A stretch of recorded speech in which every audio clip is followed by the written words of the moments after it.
Hi guys, तो आपको तो पता ही है कि मैंने एक्सपोज सीजन चला हुआ है। हर दूसरे तीसरे दिन हमारी जात से कोई ना कोई एक्सपोज होता ही चला जा रहा है। तो इसको ध्यान में रखते हुए मैंने महिला समाज के लिए, गर्ल्स के लिए स्पेशली बनाई है ये डेटिंग चेकलिस्ट।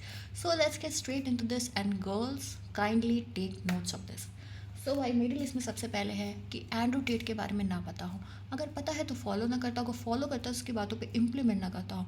क्यों? क्योंकि भाई एंड्रू टेट भाई साहब जो है ना, ये एक नंबर के मिसोजिनिस्ट हैं। ये वीमेन हेटर है और आज की डेट में कोई भी लड़की को ऐसा लड़का नहीं चाहिए जो वीमेन हेटर हो। सेकेंड एंड वेरी इंपॉर्टेंट, किसी भी तरीके का साइकोलॉजिकल डिसऑर्डर ना हो। नहीं, ये नहीं है ना बाइपोलर है, एक दिन कोई और पर्सनैलिटी, दूसरे तीसरे दिन कोई और पर्सनैलिटी दिखा रहा है। उससे इंपॉर्टेंट ये है कि भाई नार्सिसिस्ट ना हो। ऐसा नहीं है कि तुमने उसकी कोई बात नहीं मारी तो वो दीवार में जाके अपना सर पीट रहा है तुम्हारी बात, और सॉरी अपनी बात मनवाने के लिए तुम्हारी बात तो कहाँ ही मानेगा वो।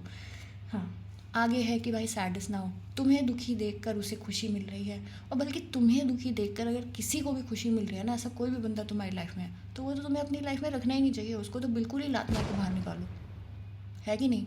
चलो आगे चलते हैं। आगे है भी यार वही, तुम्हें तो पता ही है, लड़कियों वाला सीन ना हो। रैंडम लड़कियों को फॉलो ना करता हो, ना वो ऐड करे ना वो किसी को फॉलो करे। अगर करता भी है तो भाई देख लो कि कितनी बात कर रहा है, जांच पड़ताल कर लो अच्छे से। उसकी जो फॉलोइंग लिस्ट है ना, उसकी जो बहनें होती हैं या बहन जैसी दोस्त, kindly give a check on that. Second है भाई कि तुम उसकी इकलौती गर्लफ्रेंड हो, ये कंफर्म कर लो। नहीं, देख लो भाई कि तुम उसकी इकलौती गर्लफ्रेंड ही हो ना। ऐसा तो नहीं है ना कि एक कोई सिचुएशनशिप में हो, एक कोई बेंचिंग में हो, एक किसी को जो है ना लव बॉम्बिंग करता हो, 2-3 दिन लव बॉम्बिंग करता हो, फिर गायब हो जाता हो, फिर तुम्हारे पास आके लव बॉम्बिंग करता हो, फिर गायब हो जाता हो।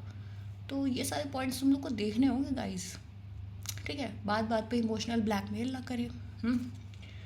और भाई कि यही कि सीरियल गैस लाइटर ना हो, मतलब तुम्हारी बातों को ट्विस्ट करने में, तोड़ मरोड़ करने में ज़्यादा बिलीव ना करता है ना। तुम्हारे दिमाग को भी ट्विस्ट करे, तुम्हारी बातों को भी ट्विस्ट करे, और फिर सारी चीज़ें अपने अकॉर्डिंग मनवा ले, है ना। ये अच्छी चीज़ नहीं है। और हाँ, अभी तो तुम्हें पता है ना रीसेंट कंट्रोवर्सी में क्या हो रहा है। ऑल दो वो एलिगेशन है और हमें नहीं पता कि वो उसमें कितना ट्रूथ है, ठीक है।